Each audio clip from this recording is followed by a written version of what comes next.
అమాయక మహిళని బెదిరించి మోసం చేసి అన్ని విధాలుగా వాడుకొని ₹1 కోటి పైగా డబ్బులు కాజేశారు తిరుపతి జనసేన పార్టీ ఇన్ఛార్జ్ కిరణ్ రాయల్. సదరు మహిళ ఆత్మహత్య చేసుకుంటాను అంటూ వీడియో విడుదల చేసి ఆత్మహత్యకు పాల్పడింది.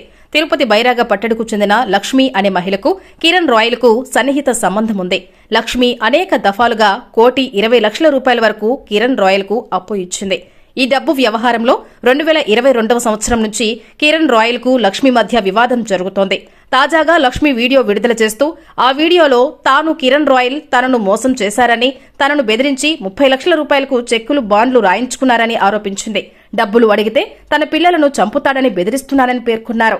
కిరణ్ రాయల్ వలనే తాను ఆత్మహత్య చేసుకుంటున్నానని, తాను చనిపోయిన తర్వాత అయినా తన డబ్బులు తన పిల్లలకు చెందాలని కోరింది.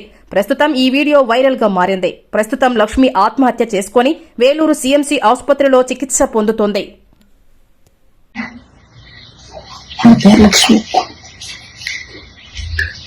లైఫ్ లో ఒక చాలా మోసపోయాను.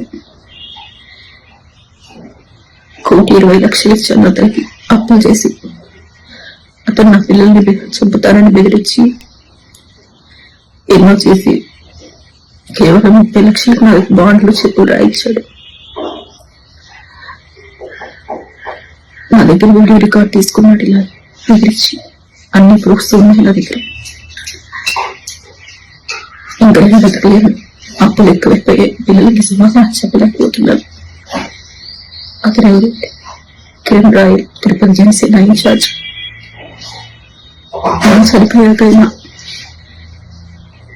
ఆ డబ్బులు నా పిల్లలకి చెందుతాయని ఆశిస్తున్నాను. కేవలం కిరణ్ వల్లే నేను చనిపోతున్నాను.